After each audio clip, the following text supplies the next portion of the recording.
Vamos dar início ao nosso módulo 3 e só quero dar uma importância para esse módulo, apesar de ele ser um pouco curto, mas ele tem uma reflexão muito importante, fundamental.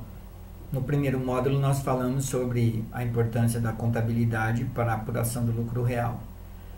Na verdade, não chega nem a ser uma questão de importância, né? É uma questão de essencialidade, porque não se chega à apuração de um resultado, de um lucro, a não ser pela contabilidade. Então ela tem todos os seus aspectos de importância e seus pontos de atenção. Falamos ali da obrigatoriedade e tal. Também falamos um pouquinho do banco de dados da Receita Federal. Eu quero voltar nesse assunto aqui nesse módulo. E depois no módulo 2 nós falamos sobre as definições de lucro real, comparação entre lucro real trimestral, enfim, questões mais conceituais. No módulo 4 nós vamos falar sobre despesas dedutíveis e indedutíveis, receitas tributáveis e não tributáveis. Mas antes de eu entrar nessa questão das adições e das exclusões e dos ajustes do LALUR, eu quero discutir com um pouco mais de profundidade com vocês a questão da digitalização da contabilidade, ou seja, do Sistema Público de Escrituração Digital. E por que eu sempre insisto nessa questão nos treinamentos? Porque nós temos por experiência diariamente a consultoria, os alunos que treinaram conosco, que ligam ou mandam e-mail ou WhatsApp, ou enfim, os nossos contatos para tirar dúvida. O que a gente percebe? Que nós ainda não enfrentamos para valer, ou talvez não compreendemos para valer, o que é a digitalização da contabilidade. Eu quero usar um exemplo muito simples aqui para entender a questão de layout.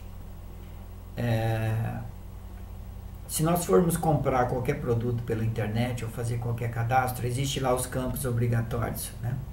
Muito simples. Se a gente não colocar aquela informação lá, nós não conseguimos concluir a compra, não é isso?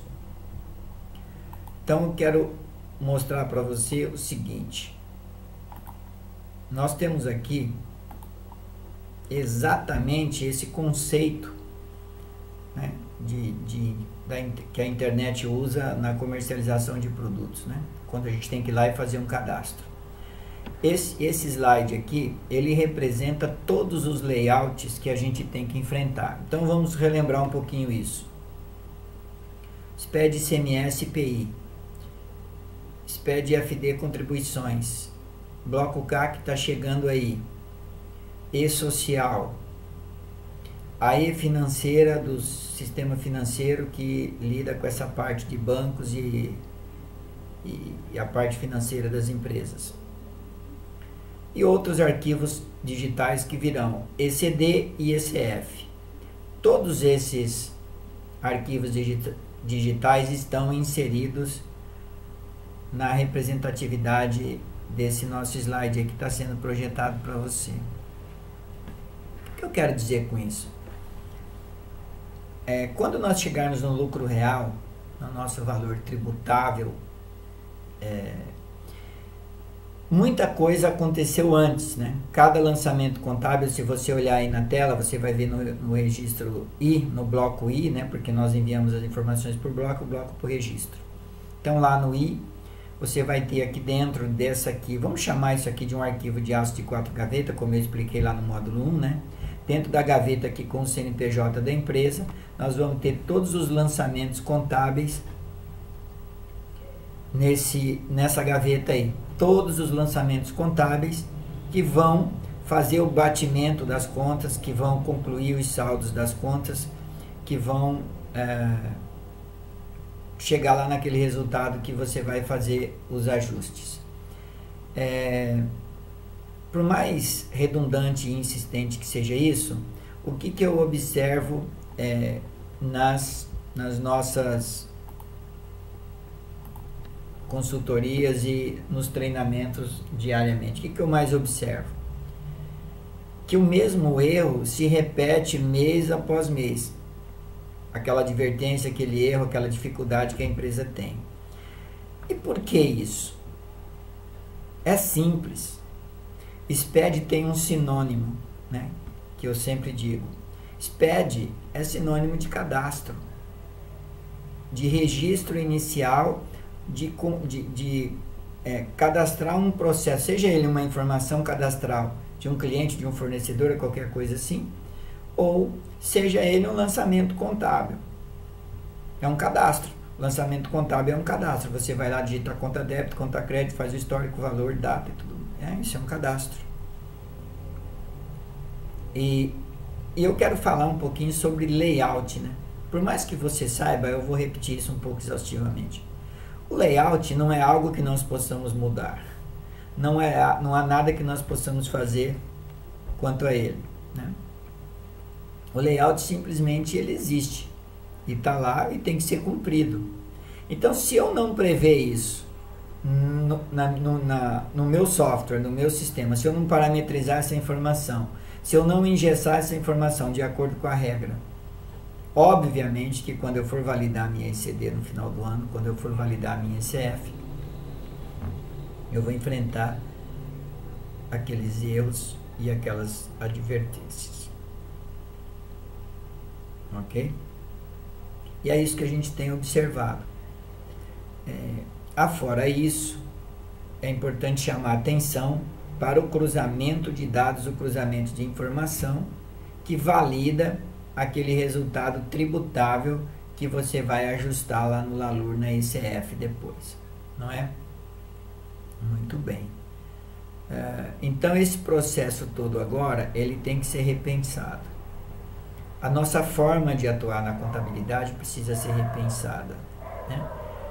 Aliado a tudo isso, nós temos a Lei 12.973 e a Instrução Normativa 1515 de 2014, que faz o quê? Ela pega as novas normas de contabilidade, as IFRS, os CPCs, e traz para o ambiente fiscal. Eu não concordo muito com alguns doutrinadores que falam que nós temos uma contabilidade que a Lei 12.973, ela manteve as regras de 31/12/2017 e não se importou muito com as IFRS. Eu não concordo muito com essa tese, porque o que eu vejo hoje é todos os ajustes que nós fazemos na contabilidade para ajustar e para adequar a questão societária tem impacto fiscal, né? No momento ou não, ou posteriori, tem impacto fiscal, como nós vamos estudar mais à frente. Então, não quer dizer que existe duas contabilidades, né? O que nós temos hoje, na minha opinião, é uma junção tanto da contabilidade societária quanto da contabilidade fiscal e digital, né? Essa é uma situação que a gente vem se debatendo. Inclusive agora, em breve vocês vão ver nas redes sociais, nós estamos lançando um projeto de uma empresa contábil digital. Nós vamos poder atuar no país todo, de forma, através de sistemas, trabalhando com bancos de dados parametrizados para gerar a informação adequada. E nós estamos desenvolvendo isso já há alguns anos e dentro de poucos dias nós faremos o lançamento oficial em 5 estados brasileiros e 6 filiais. Até, se você tiver interesse depois vendo aí nas redes sociais em participar do projeto, existe uma modalidade, um espaço onde nós vamos abrir para novos empreendedores. Então, gente, a contabilidade ela precisa agora ser tratada com uma outra forma. Nós temos uma cultura que vem de muitos anos, que é essencialmente fiscal e tributária, devido à nossa complexidade fiscal e tributária. A parte contábil em si, patrimonial, né, os lançamentos de débito e crédito, a quantificação e a qualificação do patrimônio, é algo que nós tivemos que reassumir a partir de 2008 com essas novas normas, principalmente nas empresas de maior porte, Mas as empresas de menor porte, elas sofrem justamente por não ter esse nível de controle, não usar a contabilidade como ferramenta de controle, e agora tem que atender essa parafernália digital. É o caso das empresas do Simples Nacional, que não se dá muita importância para a contabilidade dela, mas ela tem CPC internacional, a ITG1000 e a OTG1000, que são de acordo com as normas internacionais, e que não é um balanço tão simplificado assim. Em termos de qualidade, ele segue a estrutura conceitual básica, né? Essa é uma reflexão que eu quero fazer com você, para que você repense, para que você pare de continuar enfrentando esses erros e essas advertências nos arquivos digitais. Então, você tem que pensar o seguinte: quando você chegar nesse ponto de fechar a ECD e a ICF, você já enviou 12 ICMS-PI, 12 FD contribuições, 12 folha de pagamento, 12 bloco K, os bancos enviaram 12 e-financeiras. O que nós estamos fazendo? Nós estamos enchendo esse banco de dados com informações que muitas vezes contra nós mesmos, porque não há tanta consistência assim, né? E vamos finalizar com a ECD e com a ICF, que vai ser objeto aqui do nosso estudo até o final do curso, né? Onde nós vamos escriturar a ECF, e qualquer erro estrutural que nós tivermos na contabilidade, na ICD, nós não vamos conseguir fazer a ICF adequadamente, porque os saldos vão amarrar. Vocês viram lá no aplicativo, no treinamentozinho que eu passei lá do aplicativo da ECF, que o bloco E, que você traz os saldos anteriores, ele vem engessado, né? Então, se essas situações não estiverem adequadas, a sequência dos arquivos digitais nos dão muito trabalho, e a gente tem que ficar voltando e retificando tudo, né? Agora, quando nós encontrarmos erro na contabilidade, nós vamos usar muito o expediente de ajuste de exercício anterior, porque é muito menos trabalhoso do que ficar mexendo nos arquivos digitais, retificando e substituindo. Então, entre o módulo 1 e 2 e o 4, que a gente vai tratar efetivamente de começar a construir a informação do lucro real, o que pode ou não pode, nós temos que parar e pensar um pouquinho na qualidade da informação que nós estamos prestando, na qualidade da contabilidade que nós estamos produzindo e na qualidade dos lançamentos contábeis que nós estamos fazendo. Inclusive, plano de contas, que eu não falei muito, deixa eu dar uma palavrinha sobre isso. Nós temos que aprender agora a desenhar plano de contas de acordo com a entidade, porque, por exemplo, se você pegar uma conta contábil e você tem lá vários lançamentos e um desses lançamentos tem que fazer adição no lucro real ou exclusão lá no LALUR ou na ICF, você não vai conseguir parametrizar esse lançamento único, porque a gente, em sistema, a gente só parametriza a conta, a gente não consegue parametrizar lançamento, só conta. Então, nós temos que ter cuidado agora de despesas indedutíveis, receita não tributáveis, tratar isso tudo em contas específicas, separadas, os próprios ajustes das novas normas, né? Ou seja, a nossa contabilidade tem que ter um nível de elaboração muito elevado para que a gente não tenha problema para frente na validação. E para que o nosso lucro real tributável, onde que nós vamos chegar naquele valor, não sofra consequências, tá?